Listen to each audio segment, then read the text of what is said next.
Hello. Today we're going to go back to Cezzane.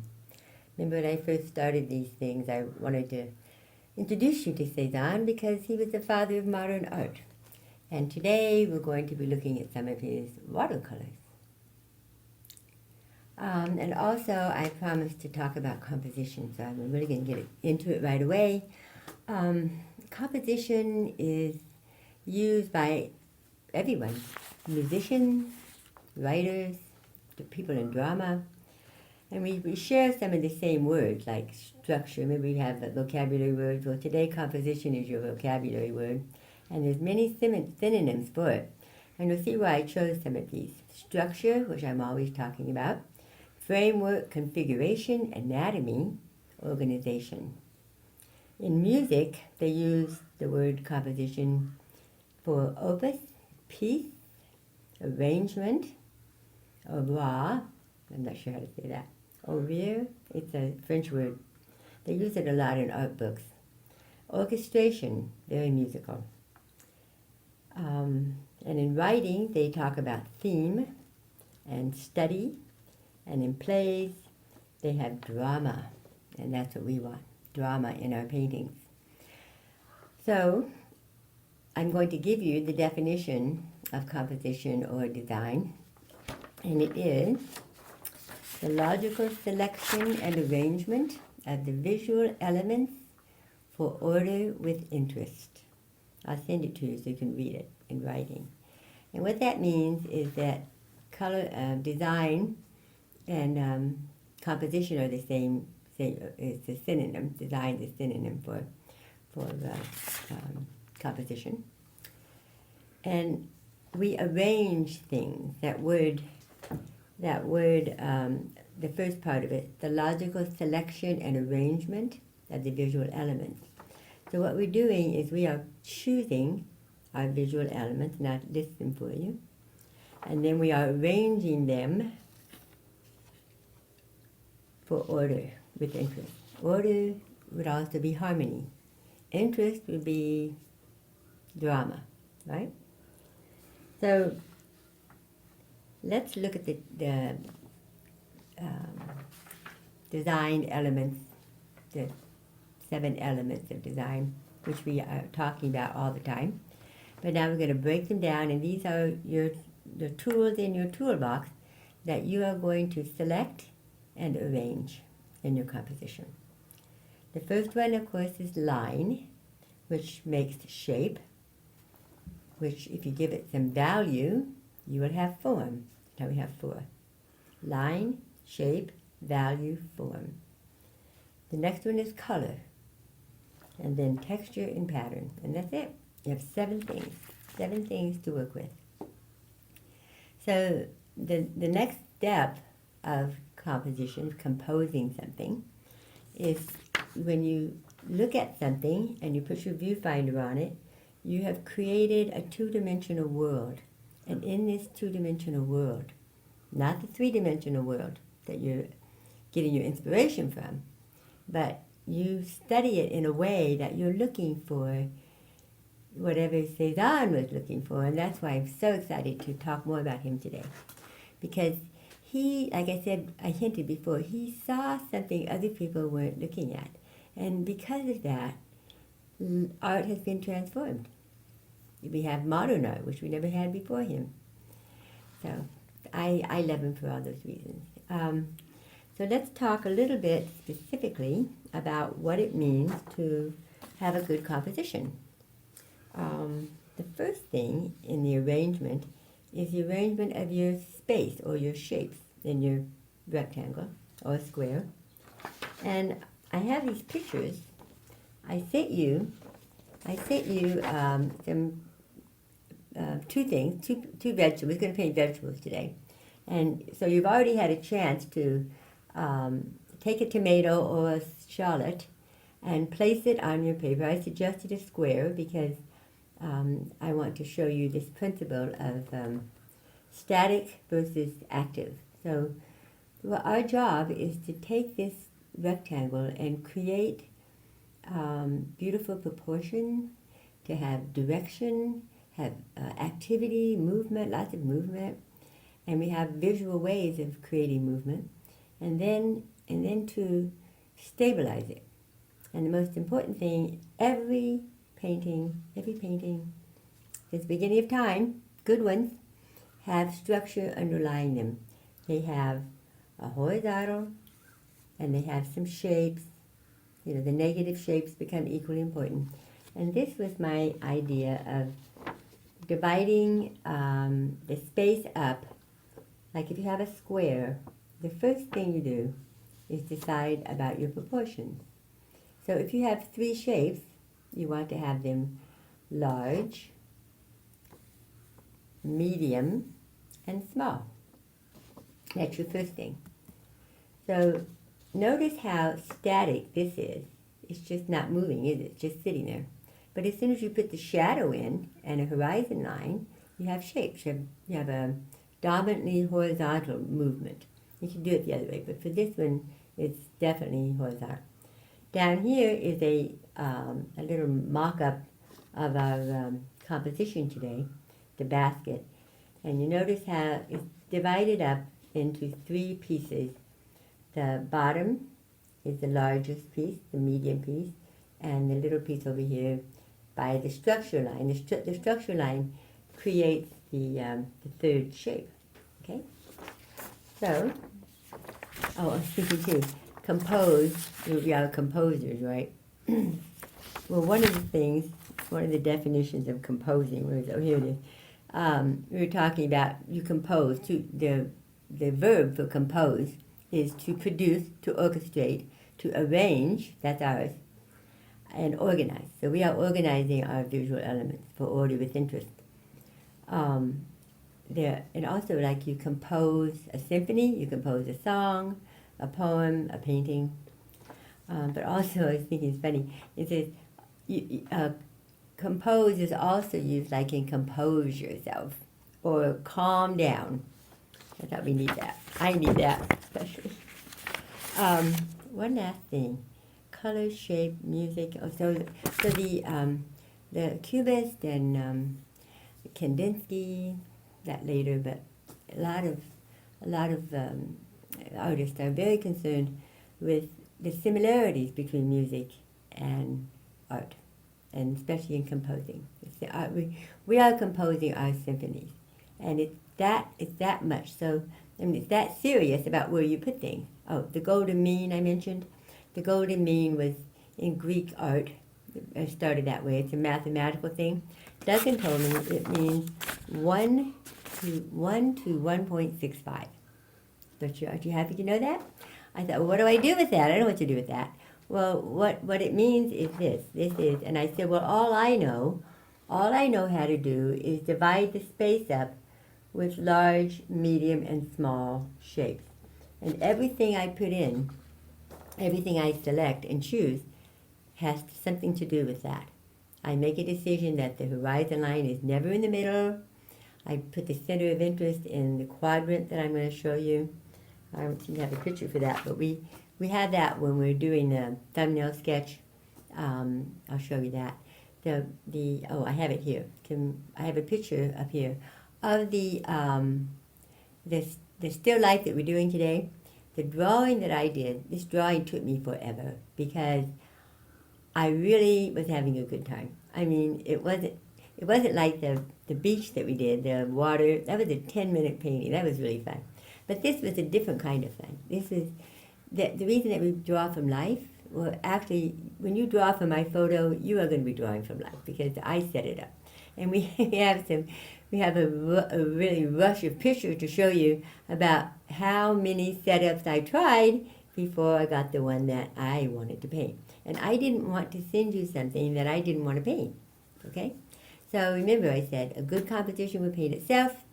You can quote me on that. And if you see it, you can paint it. So the picture I want to show you is the drawing of the thing we're going to paint today. I'm going to paint for you today. And you'll see that the red line represents the division of half in the middle, half horizontal. And then the blue lines represent what I did to break up the space into small, medium, and large spaces to start with. That was the underlying picture structure. Okay? That's the skeleton of your painting. That is the anatomy of your painting. It has a skeletal structure that everything is resting on. And then there's not much activity, it's just lines, but it's the structure line. It's the beams in your house. It's your skeleton, your body, the beams in your house.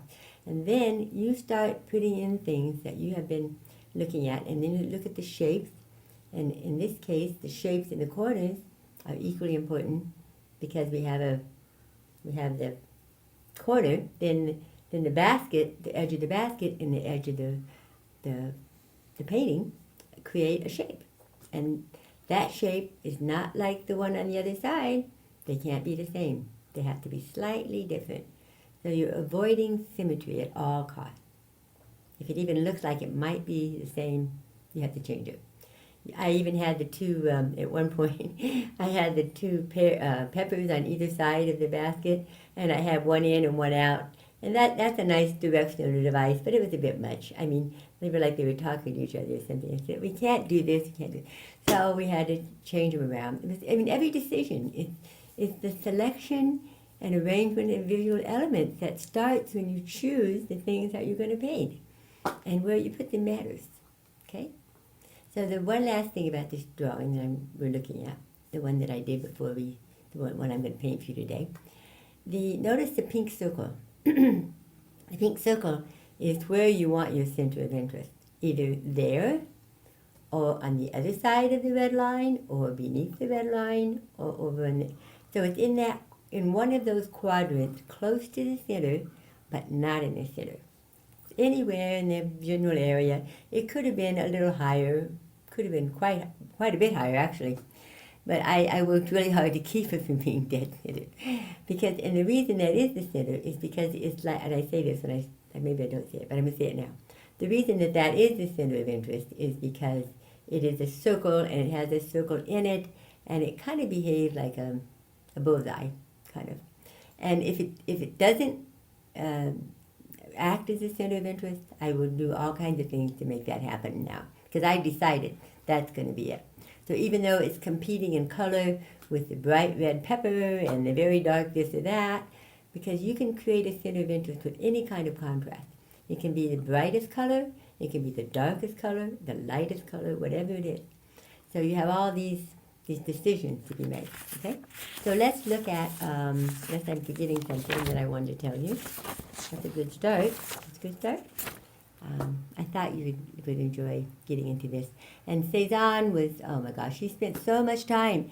I thought about him so much this last 2 days setting up this thing and trying this and trying that. I think I showed them to you, all the, first I had 25 vegetables and I tried to lay them all out, and then I thought, no, I like the basket, so I put the best, and I had too many vegetables. And it would just look like a Christmas tree or something. It was a disaster. And I thought, well, the basket's not good. I have to break it up. So I put a cloth in the basket. And then I had this fabulous triangle.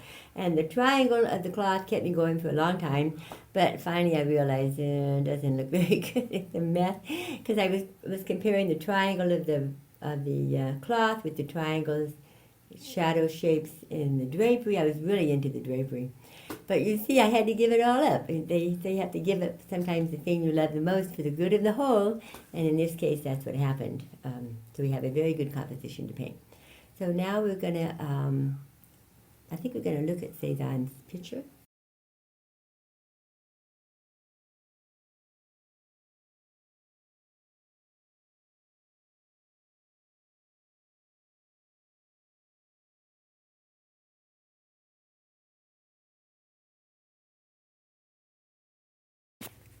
Hello, I am pretending to be Cezzane in his studio in Aix-en-Provence, and I am setting up my still life. I am moving things around. I'm trying the drapery. I'm seeing the lighting conditions, and oh, everything is formidable. Perfect. I am ready to work. Everything is set. I'm ready to work. On this table, artist Cezzane has placed 2 different cloths and a picture. a bowl and a plate loaded with apples and peaches from orchards. And set for a meal? No, these objects were some props in his studio, which he arranged to paint as a still life. Cezzane painted and repainted these items many times, each time challenging himself to create something new and different. The apples and peaches are made of different shades of yellow, orange, and red. They are surrounded by heavy, bluish-black forms and solid forms. Cezzane worked slowly and carefully. He moved his easel frequently in order to study the objects from different points of view. Look at the table. Can you see it from the front as well as from the top? It's tilted down, angling toward us. Those peaches and apples could be rolling off the table at any moment.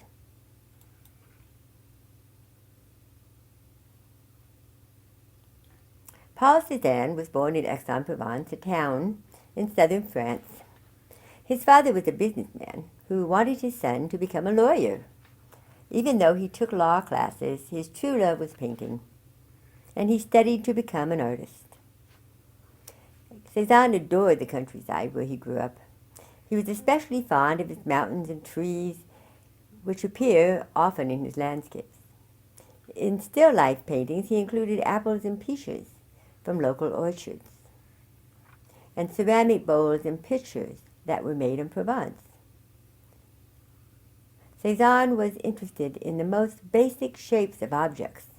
He told a friend that every artist should, first of all, study geometric forms, the cone, the cube, the cylinder, the sphere. And they asked, what shapes do you find in this painting? What shapes do you find in this painting? Keep looking. I want you to tell me what shapes you find in this painting.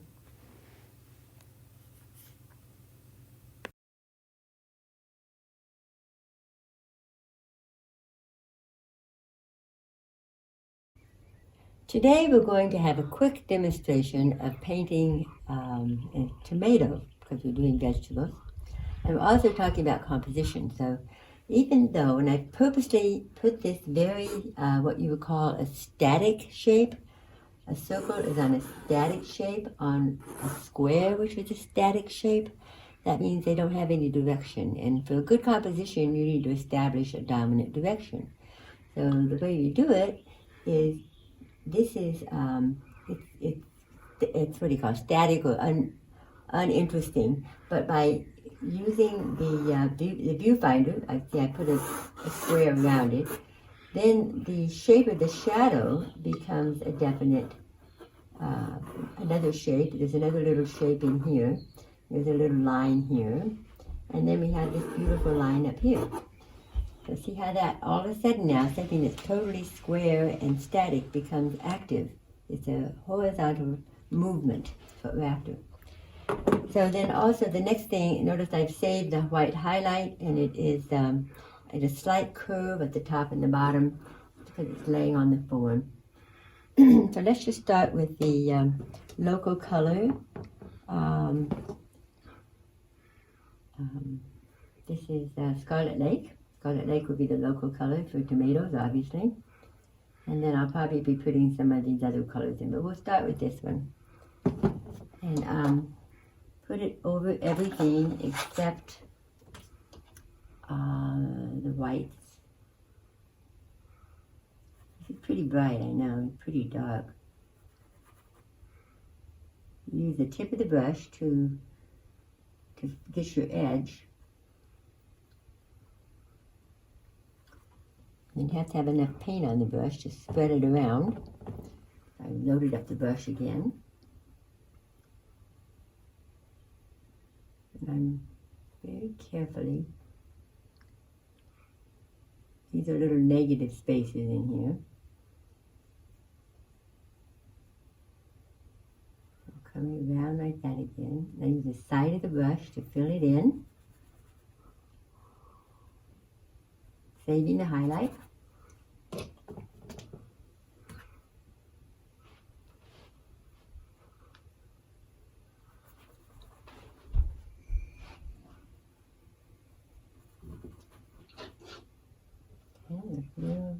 important to get that. And then I'm going to paint the shadow side with alizarin crimson. This is the next, the darker red. And you'll notice on this side of the tomato, it's darker. It's still red, but it's darker. So just fill that in and try to, I lit it so that it had a little bit more of a shadow for you. And right about there it stops.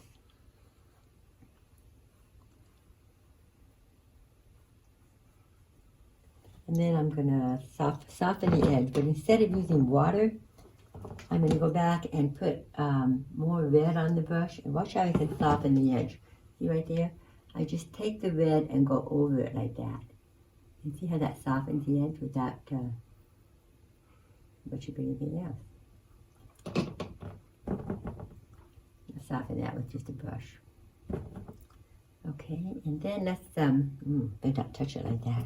I'm going to be lifting in a minute here. Whoops. It's good for you guys to see how you get in trouble. The brush was too wet. That's fine. And now I'm going to mix a lavender with cobalt blue and opera. Perfect lavender, but not, you don't want quite that dark. Maybe not quite that red, more blue. I make it more of a blue violet. Okay.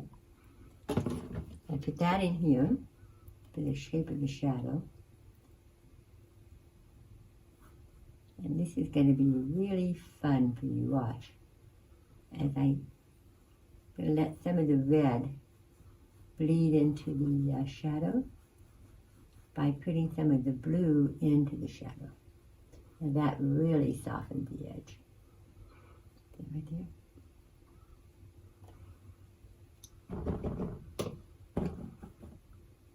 Maybe just a little bit more red right in here. Oh, you see, it's already beginning to bleed. Maybe I'll make this whole little section here just a little redder. There you go. Perfect. You see how it's bleeding in there? That's what you want. Don't want that. Just let it do its own thing. This one in here is a little darker, so I think I'll go back with a little bit more alizarin, because this is slightly darker in here. 5 minutes. Okay. There we go.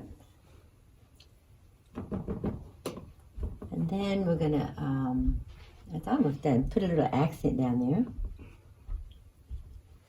An accent right here. Very dark. It should be more of a warm dark. Have more alizarin in this dark. Lots of alizarin, but lots of blue. And just hit it so it doesn't come out when it dries. It's not blue. There you go. Perfect. All right. And then here, there's a very nice dark. I put a couple of dark accents in here. They actually have a lot more green in them. So for the green, I'll just take a little bit of phthalo green over here.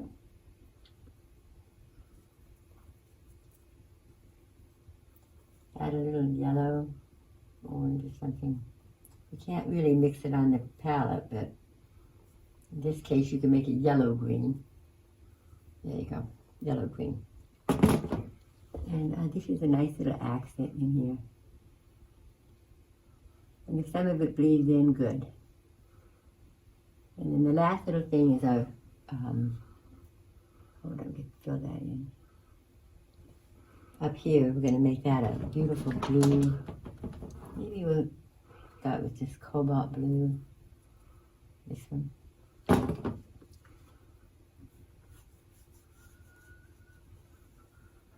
You see, I don't really have enough water because it's not smearing right.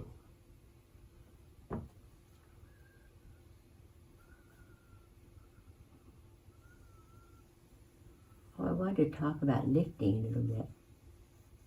Let's see, maybe we'll do it up here. I need a tissue.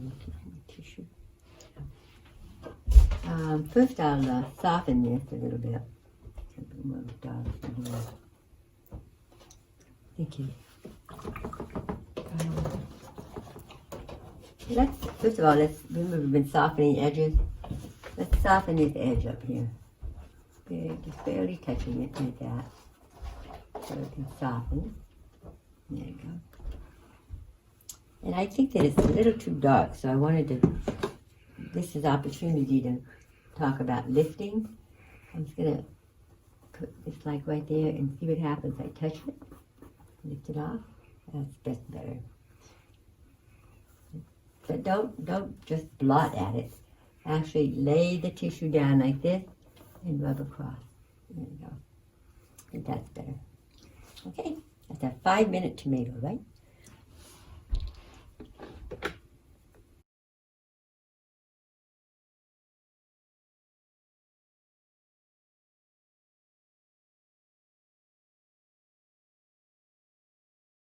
Now we're going to paint a little shallot. Love these things when I found out what they're for. We'll start with the local color, which is sienna. Lots of wonderful colors in here.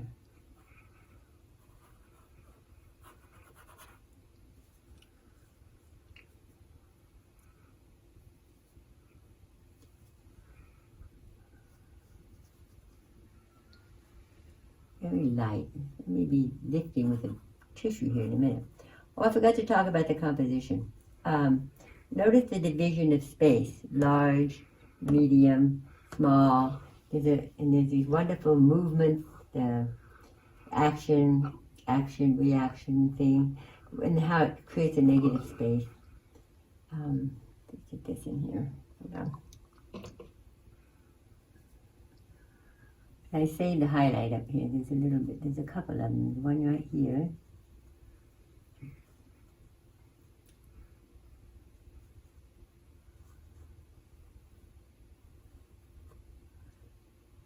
I don't really see one there, but I see some right across here. I think I'll lift it off. Once I get it in, I'm going to lift off the highlights, okay?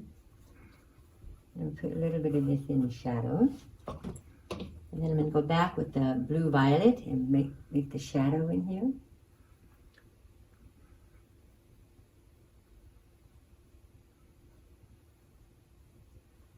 Because there's always a little bit of the local color in the shadow. It's actually more right there. But this is kind of dark, so I'm going to put a little bit of lavender in right over the burnt sienna that we have. Okay. And then lift off the highlights here. And put a little bit more lavender in the shadow. I have a lot of water. Too much water, actually. Thank you. And then putting a little bit of burnt sienna in the shadow here.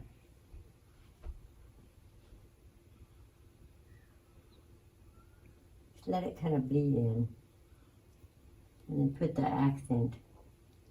Accent is a warm dark right in here.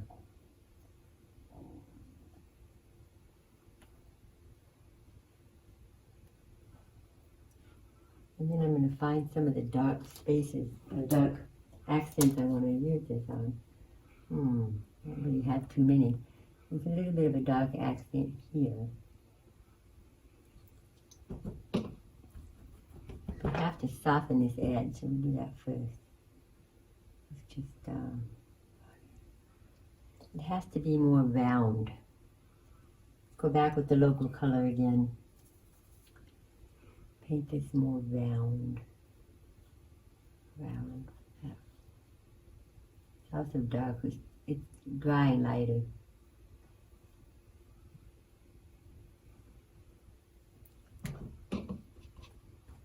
And notice these wonderful little lines in here. I think I'll put those in.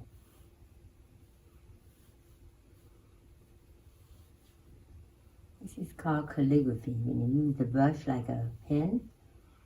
But a few of these are very nice. I'm going to take some of them out for now.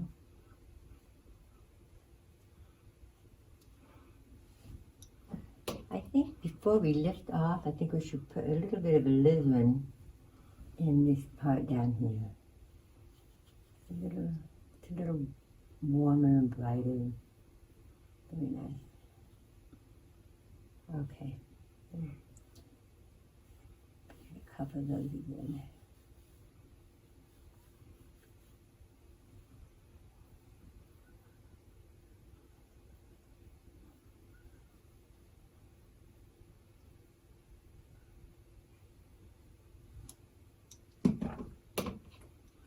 Then I want to use the tissue for lifting the highlight on the shallot. See how it's definitely flat. And just sort of go like that, just a little bit. There's a lovely cast shadow down here. Reflected light, I mean. Reflected light right there. There. And then we'll do this lovely stuff up here. Oh, what's going to be nice is this is going to be against something else. So we're going to leave all this white.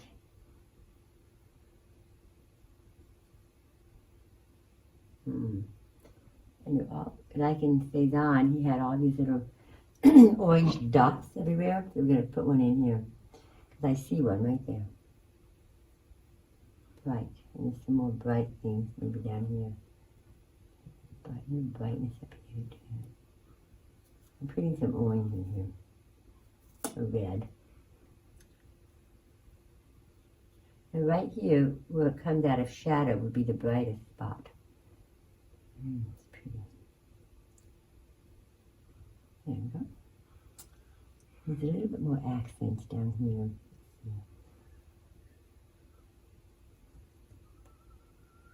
Very dark right here.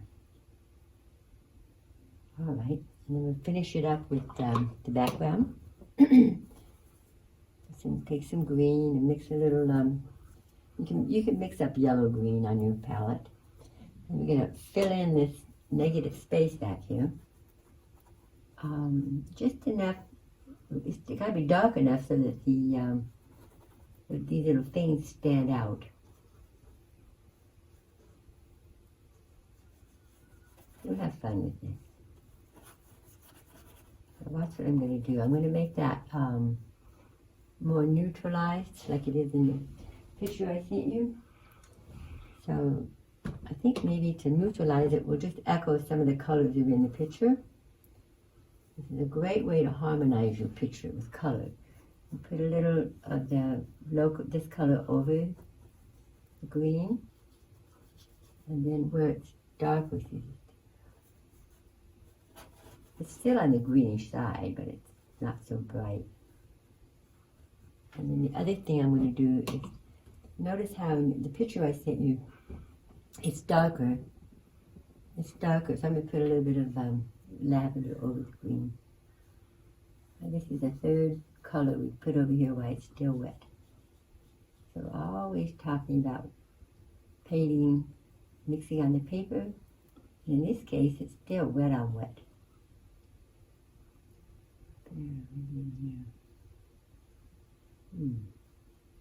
This might be the time to think about maybe some other color up there.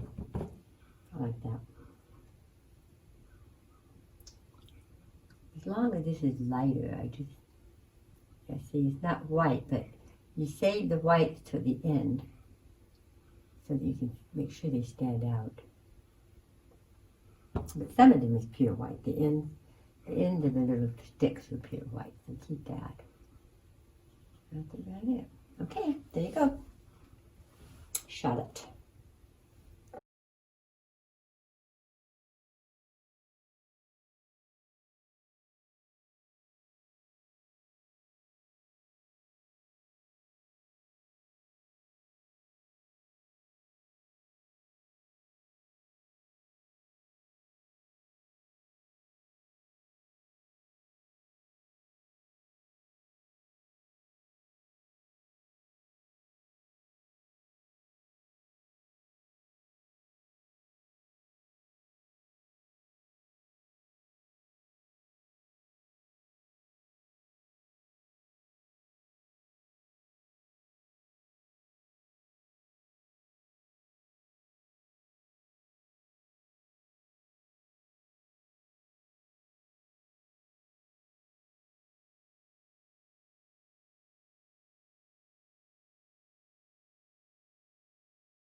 I'm so excited. Today we're going to paint these vegetables just like Cezzane.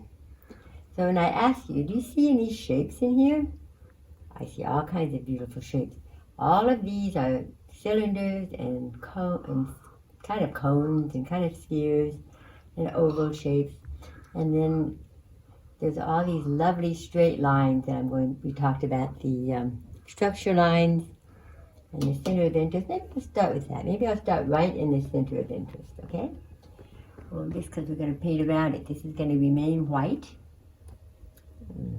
Awfully green, awfully, there's a lot of blue in it.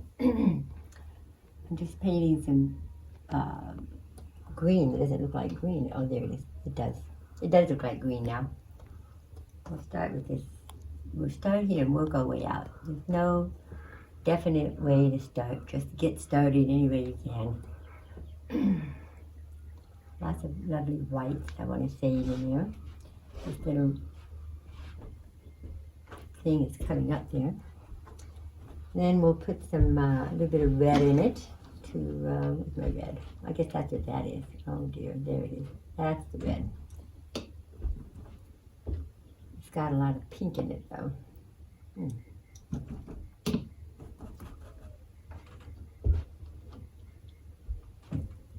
Put a little red in it just to neutralize it.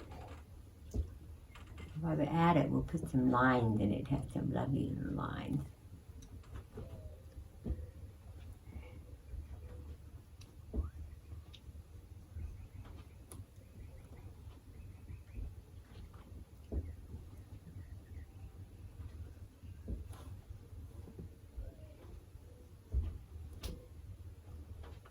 Most important thing is get the values right, because you want this little thing here to stand out. A little bit of burnt sienna. I mean, a little bit of alizarin with a little bit of blue for darks. So I want to emphasize the darks in here.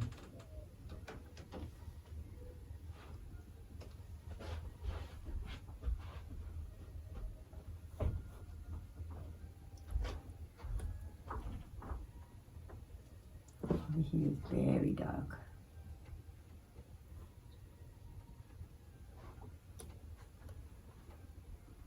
That's as good a place as any to start.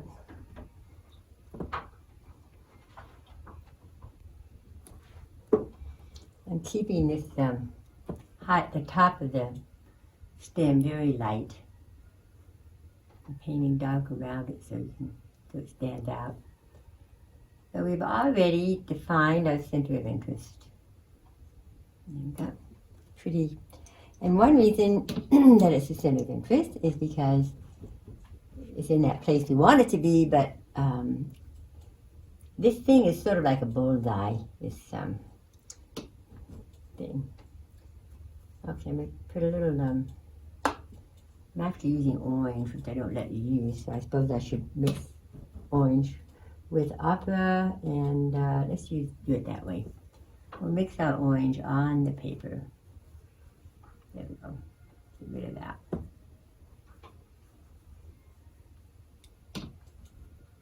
With some new gambauge and opera. Makes a lovely orange. Very translucent.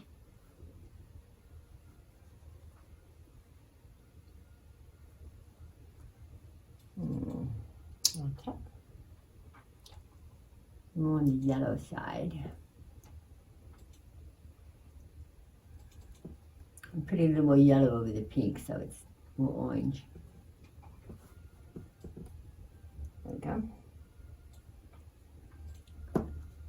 It's more interesting too to use new gambauge and opera to make your orange.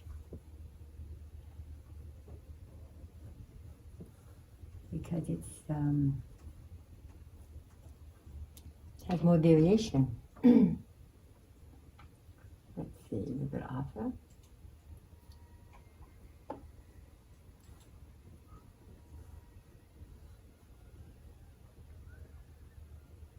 We haven't talked very much about lifting. I think I'm going to try it here. Just a minute here.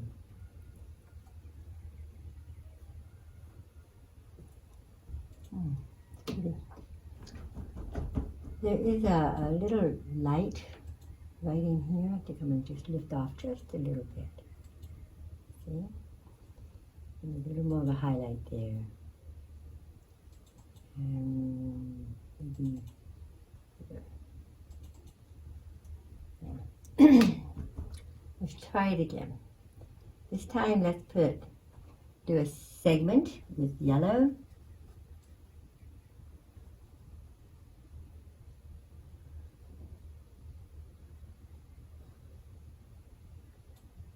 Put the yellow one first. Maybe go all the way over here with yellow. Fading the white, there's a little bit of white in here. Okay, and you put the pink over it. Not too much water. Okay. A little too pink.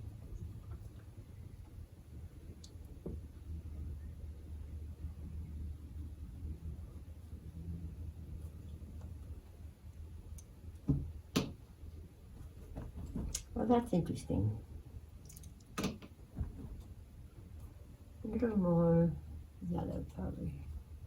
I think I'll lift it off a little bit right there. See how the lifting makes all the difference? There's a little bit of light here, too. A little bit.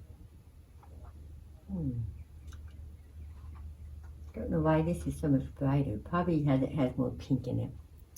Let's do this one here. Put more pink in it this time.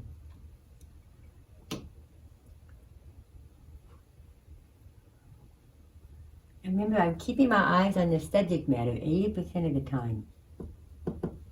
And then your hand will record whatever you're looking at.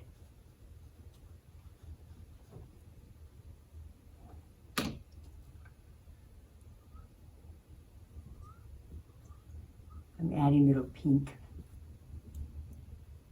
to the orange. Now this down here is darker. There's a little bit of a shadow down in here. And up here too.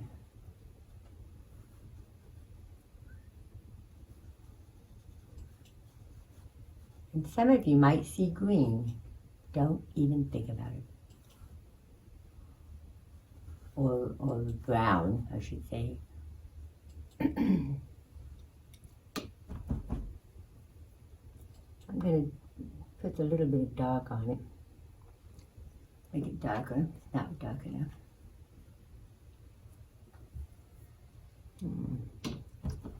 Maybe a little blue. Just a little blue to make it lavender, because it's pretty dark.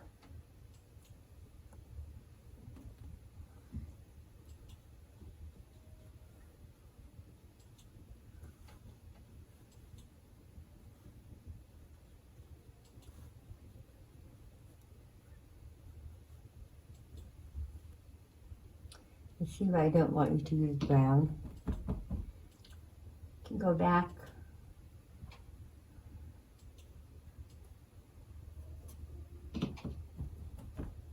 Put a little more yellow on it. I'm pretty much just taking it off. Not much help, is it? If you take it off, you have to do it over.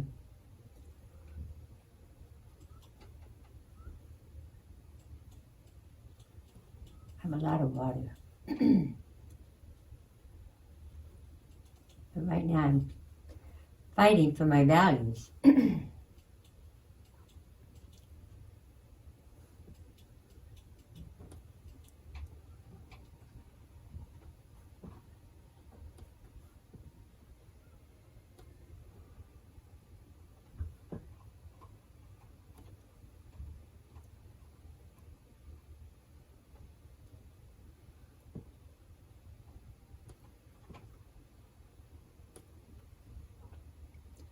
The trick is to make it as wet as you can and still have some color. but not have it fade out too much.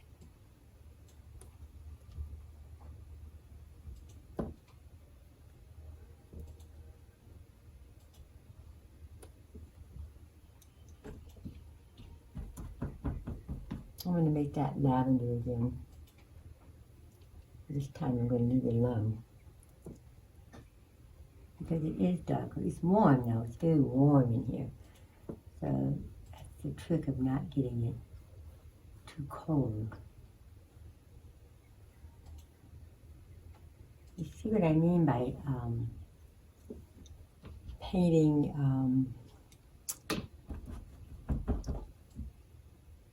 what am I trying to say?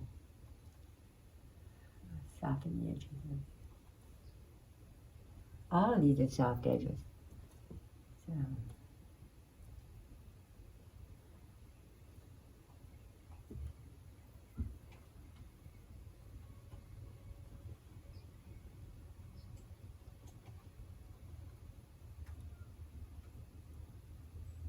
better.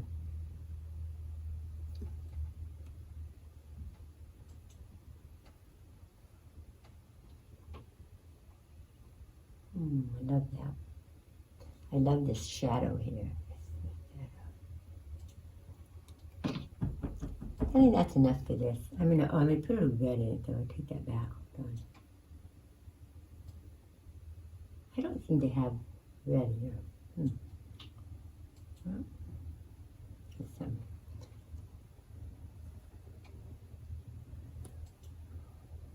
I'm making my own red since I don't have any. With, there we go. We need some red in these shadows so they're not so cold. There we go.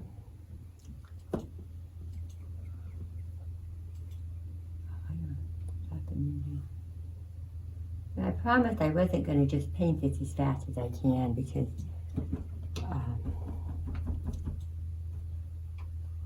I want to paint it lovingly. Okay, let's see. I want to get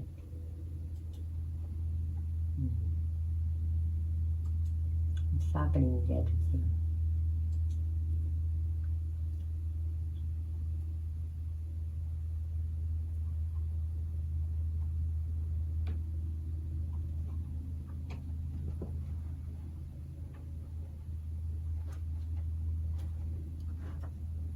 Better to try to do it all in one sitting.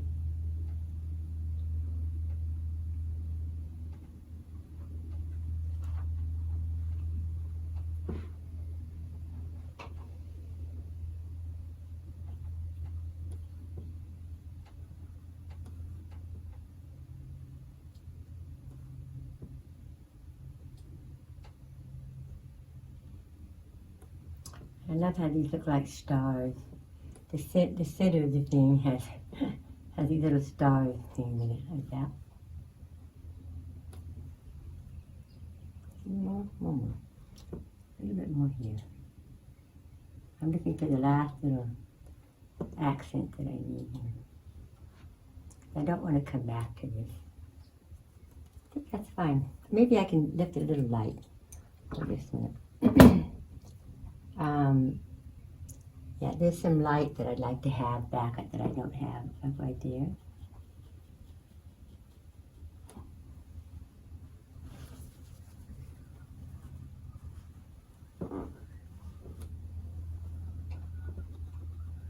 That may be too late for that one.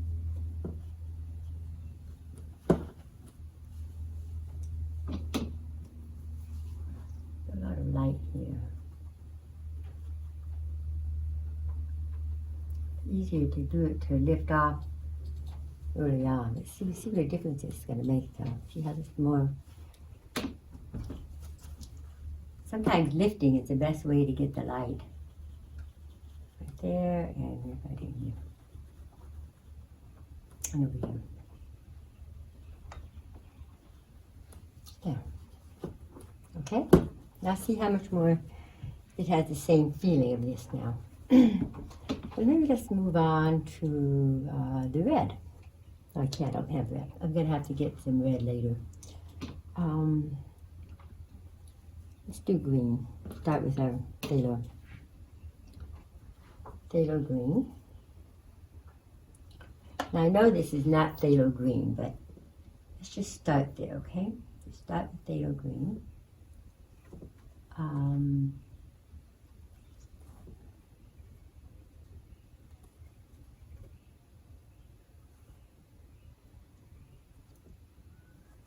Dark. The whole thing is pretty dark.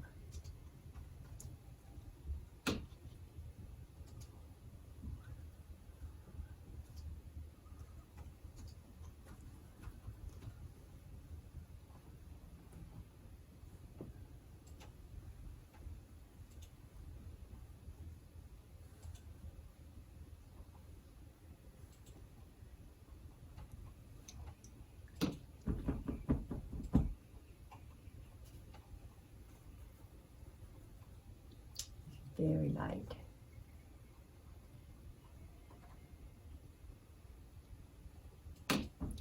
Let's put a little yellow in it.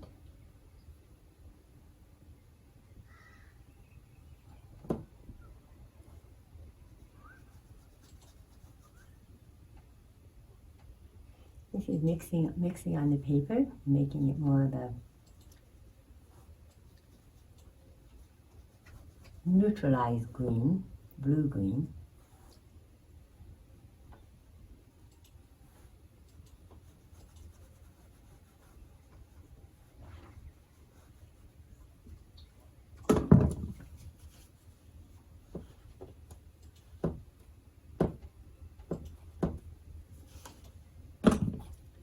Yeah, I think I'll put some, since I said it's blue-green, let's put a little blue in it, especially in here where it's so dark.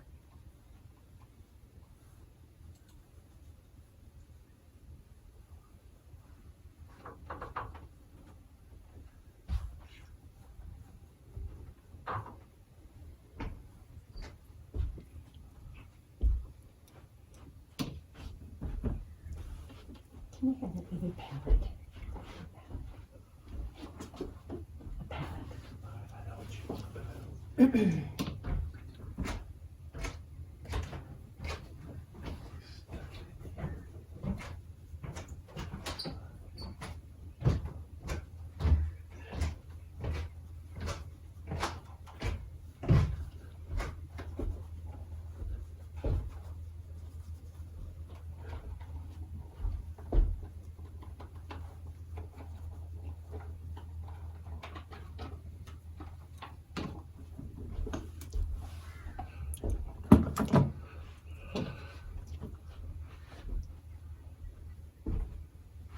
I have red now. Red is a great way to neutralize this. It seemed kind of wild in the beginning, I know.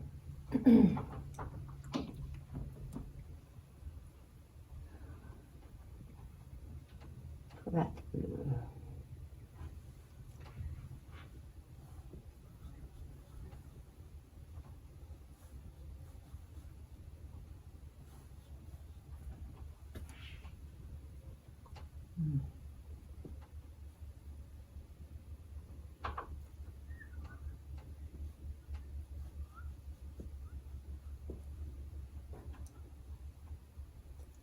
A little bit of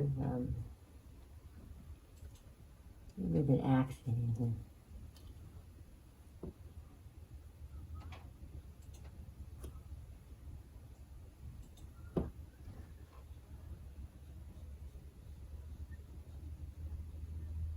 And remember, we're not just thinking vegetable, this or that.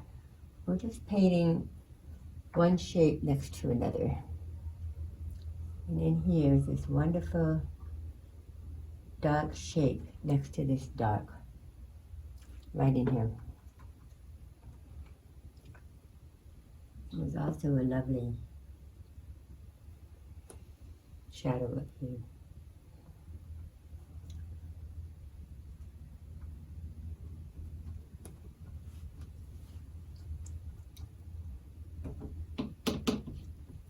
Can't really see it very well here, but there's a beautiful what do you call it, reflection in here of the orange. The orange is reflected on the green, and the trick is to get it in there and have it lay down but still look orange. I'm going to put that down and then put some pure green over it. See what happens.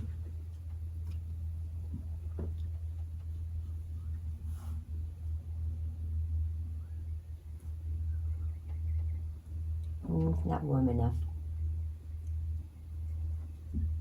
Because I have a lot of water, so.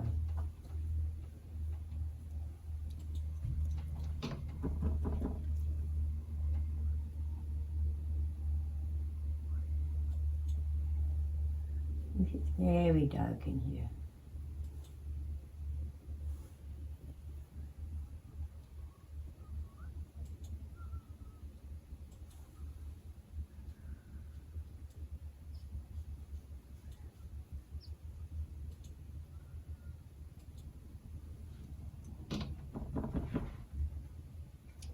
Go back to the blue because it is so dark.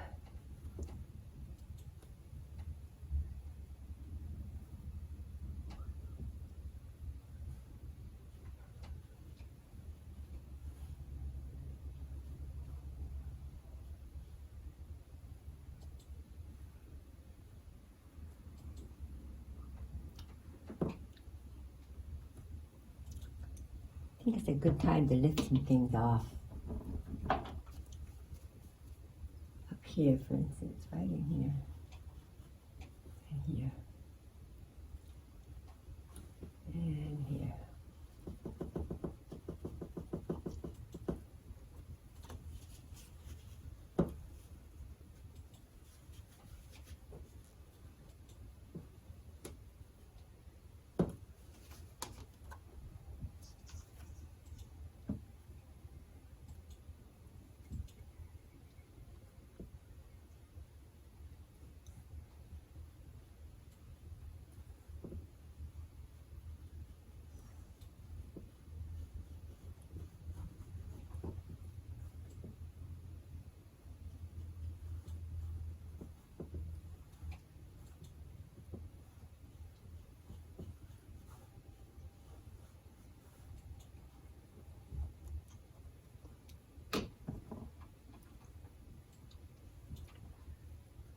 Some lovely reflections in here. The soft edges also. This is when watercolor is so good. It can do things that oil can't do.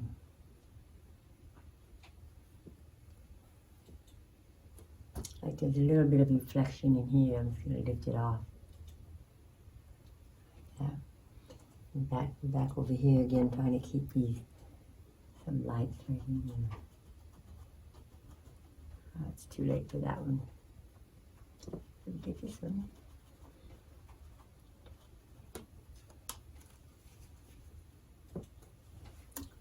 And I'm going to come back to this some more, but that's fine for now.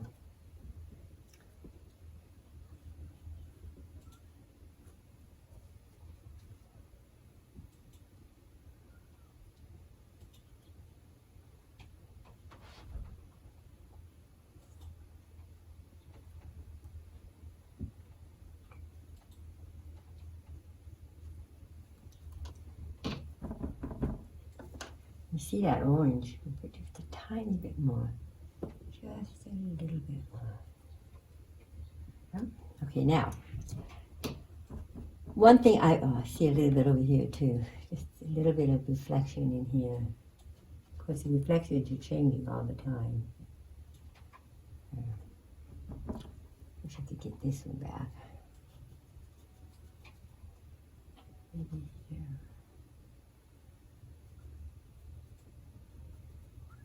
There.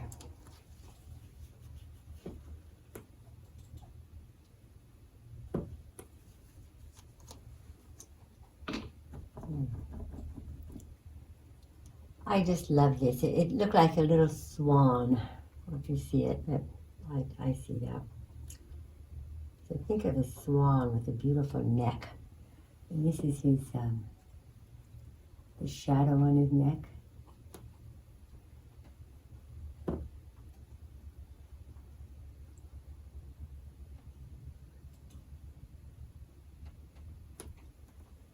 You see how loose you can be if you spend a lot of time drawing.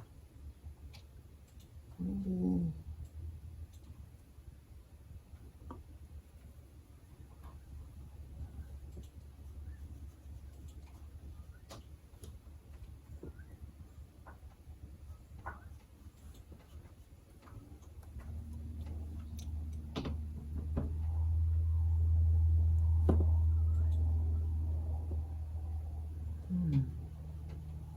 lovely highlight right there.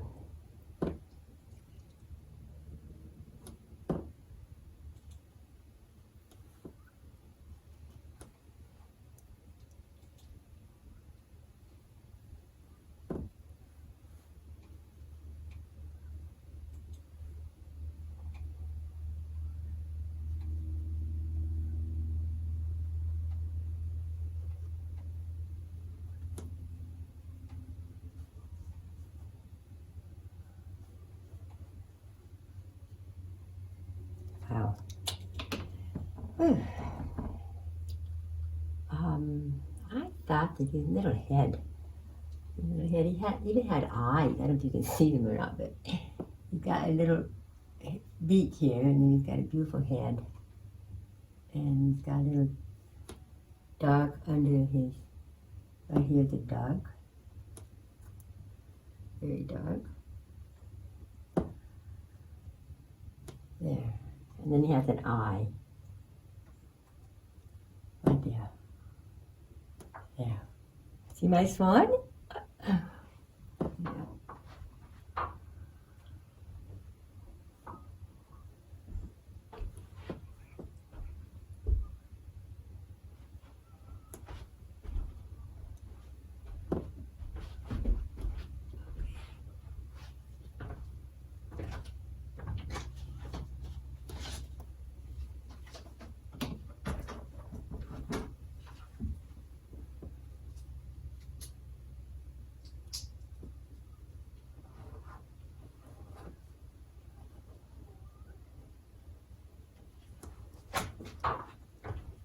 Okay, we're going to paint a little bit of the red, and then we'll take a break. Okay, I have to get back and look at it.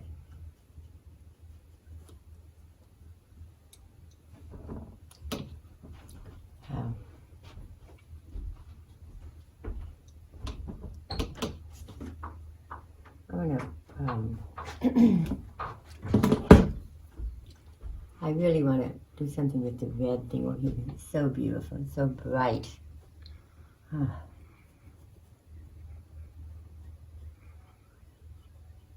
But, you know, I was thinking how to speed this up.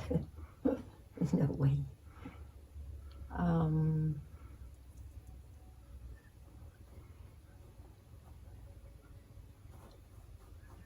want this to be the brightest red we can possibly get, but also dark.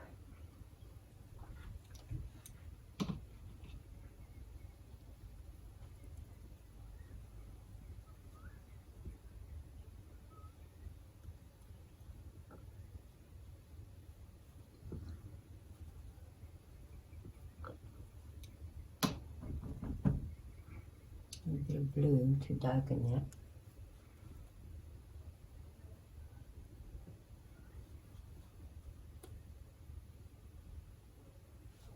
And blue.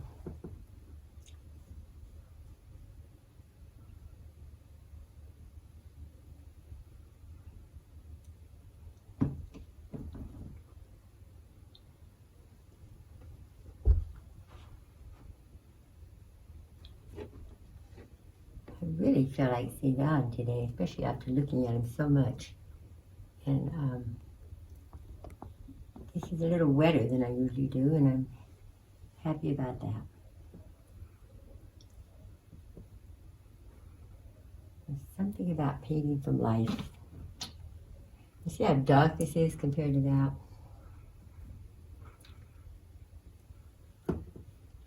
put more paint.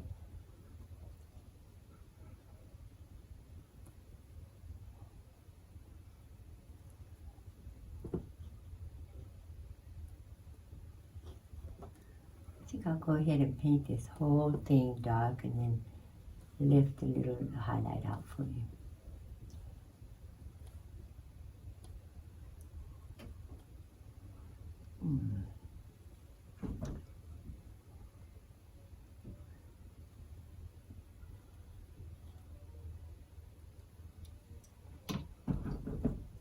Let's just lift this off like right there.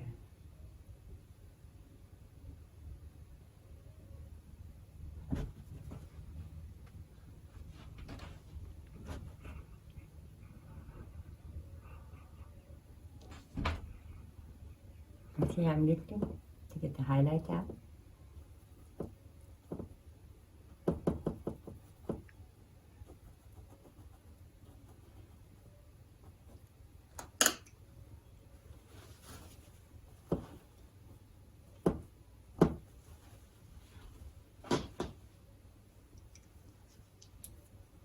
Oh no.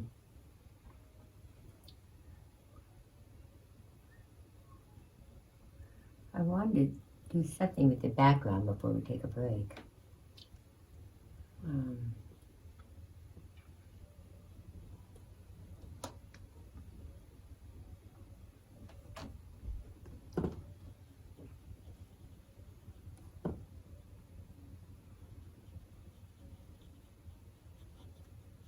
When it's dark like that, right next to something, you really want to get the contrast.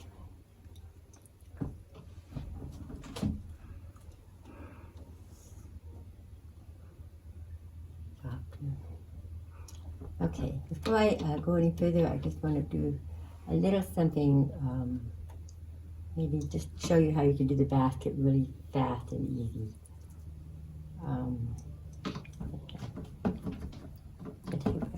Should I take a break?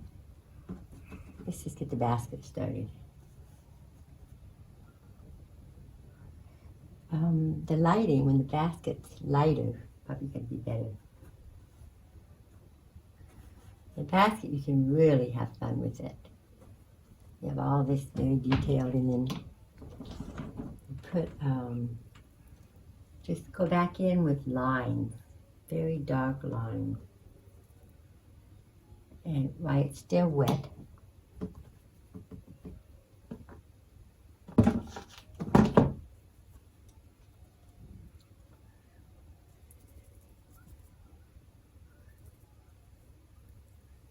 go back in with lines and get them on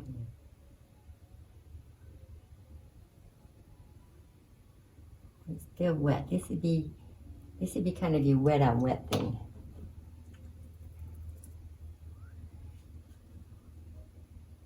Very dark over here. To the side of the brush. Maybe even fill it in one color like that. And then while it's still wet, go back with the dark line. Very dark line. And pull out, as part of the fun of drawing like this, you can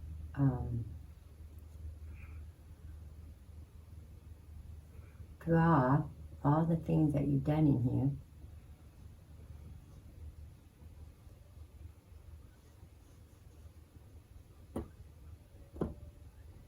See, this doesn't have to be perfect. Just, but if you do it wet on wet, it'll be very nice and fun for you.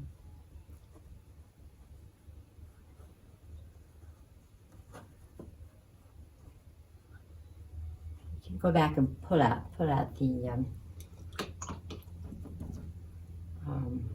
highlights and stuff later. You can put a little orange on it. Maybe in here. Maybe all in here like that. Make it really playful. Not contrived. I mean, these have to be a little more detailed and definite, but down here, no. Just let it look like paint. And then maybe it's a little too dark in some places. While it's still wet, lift off the highlights. You'll see them in your picture. I did a very good job getting a good composition with you guys. Yeah. But in here, where there is a dark, put it in, and go back and pull out the accent.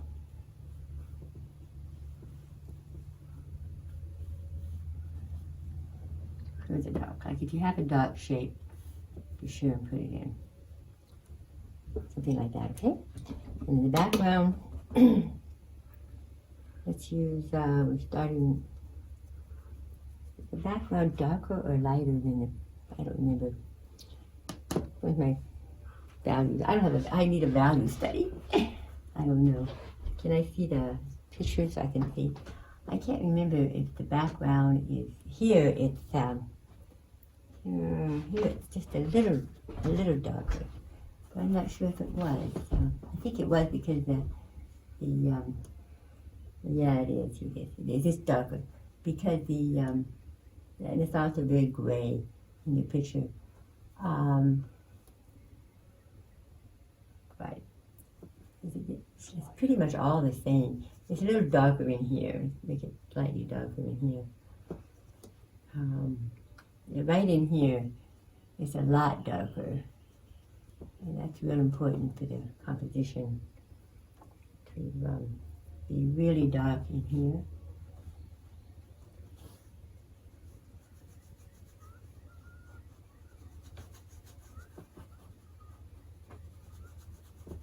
See how that's much darker against that there? And I think it's pretty much darker everywhere. Yeah. I like that very much. I like how this is really light against dark right here, see? See right here?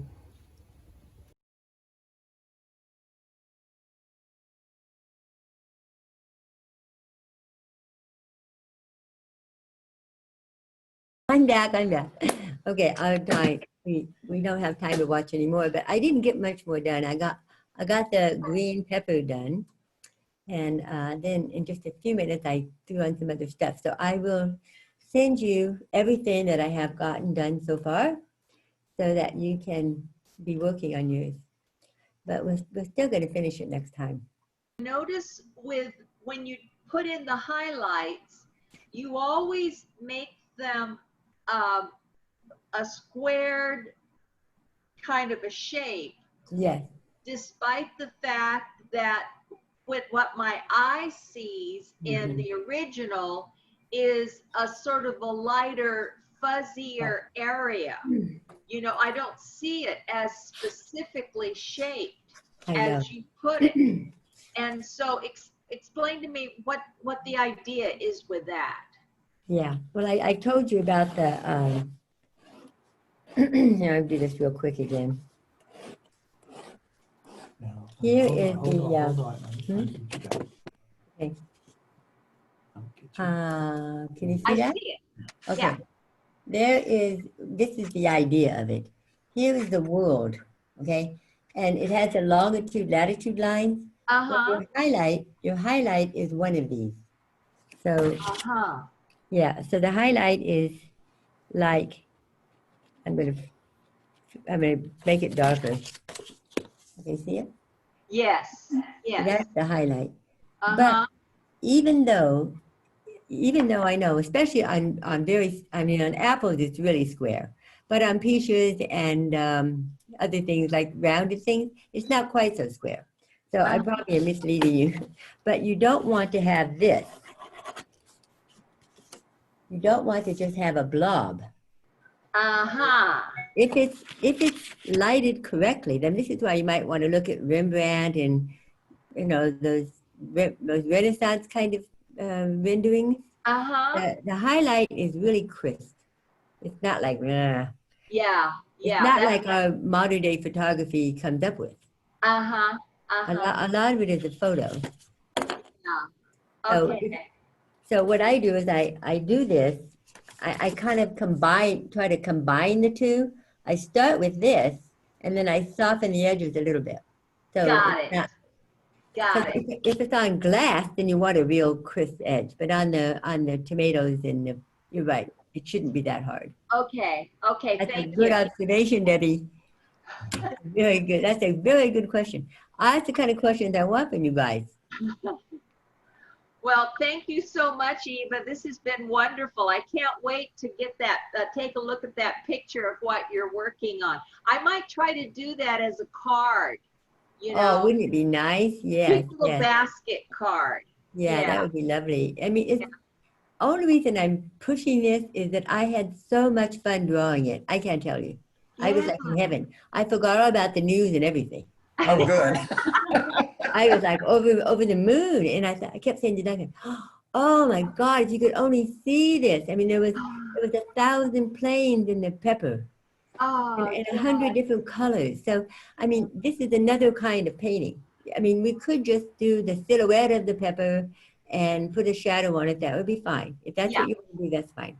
But at least take the time to draw it and put down what you see, and record everything that you see. Yeah. And notice that it's just so beautiful. And it's all in your photo. I've got it for you there. Yes. I mean, Yeah.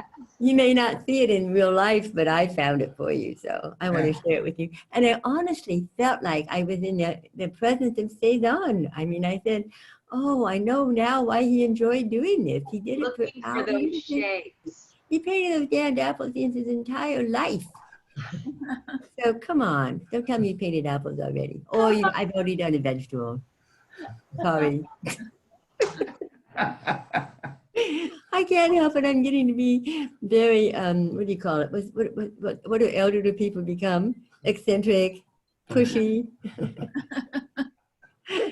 over the top. Oh, I'm so glad you're here. We have to help each other out. This is getting to be too much. Yes. Yeah. I love the picture behind you. It's very Cezzane. I was thinking the same thing. I was going to say, you can see the highlights. Isn't Oh, it? this is Cezzane. This is Yeah. Cezzane painting. Ah! Yeah. Yeah. Except the keyboard. But you Huh?